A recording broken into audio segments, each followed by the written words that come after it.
पुंछ आतंकी हमले के बाद पंजाब के पूर्व सीएम और कांग्रेस नेता चरणजीत सिंह चन्नी के एक बयान पर बवाल मचा हुआ है। इस बीच चन्नी ने अपने बयान पर सफाई जारी की है। पहले आपको चन्नी का शुरुआती बयान सुनवाते हैं, फिर उनकी सफाई भी सुनवाएंगे। ऐसा है कि ये स्टंटबाजी हो रही है, हमले नहीं हो रहे। पिछली बार भी जब इलेक्शन आते हैं तो ऐसे स्टंट खेले जाते हैं और बीजेपी को जिताने का संविधान तैयार किया जाता है। ये तैयार किए हुए सारे पहले से तैयार करके हमले करवाए जाते हैं। ये बीजेपी को जिताने का एक स्टंट होता है, इसमें सच्चाई नहीं होती।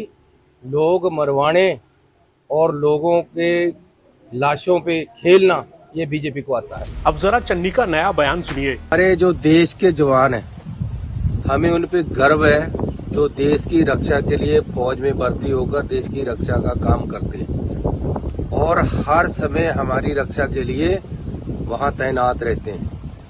मैंने एक बयान ये दिया है कि पिछले इलेक्शन में जब पार्लियामेंट के इलेक्शन थे, हमारे 40 जवान शहीद हो गए और उन पे अटैक हुआ। आज तक सरकार ने ये पता नहीं किया कि वो अटैक किसने किया, कौन लोग उसके जिम्मेवार हैं। अब फिर इलेक्शन आया है, फिर हमारे जवानों पे अटैक हुआ, फिर जवान शहीद हुआ। मैं ये पूछना चाहता हूँ सरकार से कि ये कौन लोग हैं जो ऐसे अटैक करवाते हैं। आप उनको सामने क्यों नहीं लेकर आते? क्यों इंटेलिजेंस फेलियर होती है? आपके जो गवर्नर गए थे सत्यपाल मलिक, उन्होंने पहले आगाह कर दिया था कि ऐसे अटैक फिर हो सकते, ये राजनीतिक है।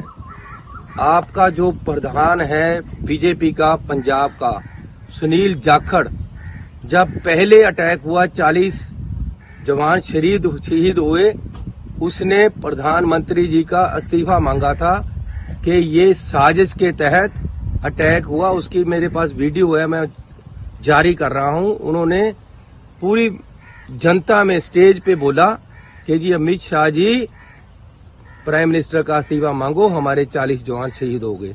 आज फिर जवान शहीद हो गए हैं। मैं जाखड़ जी से पूछना चाहता हूं, आज आपका स्टैंड क्या है? मैं ये कह रहा हूं बीजेपी से कि तू इधर उधर की बात मत कर, बता के काफिला लुटा क्यों? मुझे राह जनों से गरज नहीं, तेरी रहबरी का सवाल है। मेरे जवान मारे जा रहे हैं। पिछली बार जब जवान शहीद हुए तो मैं कांधा देकर एज सीएम उनको शमशान तक लेकर गया। हर बार ऐसे क्यों करें? ऐसे क्यों हो रहा है? ये मेरा सवाल है। मैं स्टंट ये बोल रहा हूं कि ये पॉलिटिकली इसको स्टंट बनाकर क्यों बीजेपी यूज करती है और क्यों बार बार हमारे शहीद हो रहे हैं? क्यों नहीं? सरकार का इंटेलिजेंस फेलियर क्यों है?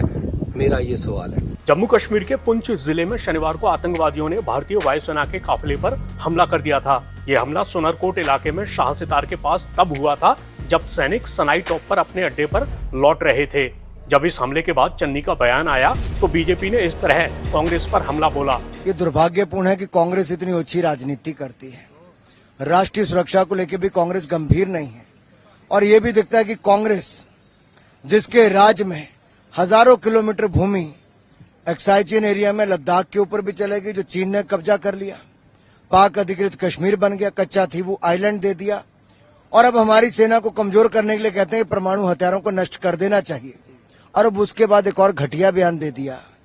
ये ओछी मानसिकता कांग्रेस की दिखती है, जो सर्जिकल स्ट्राइक पर, एयर स्ट्राइक पर भी प्रश्न चिन्ह खड़ा करती है और डोकलाम के समय हमारे सैनिकों के साथ खड़े होने के बजाय राहुल गांधी जी चीन के डिप्लोमैट्स के साथ रहते हैं। ये कौन सी मजबूरी है कि कांग्रेस ने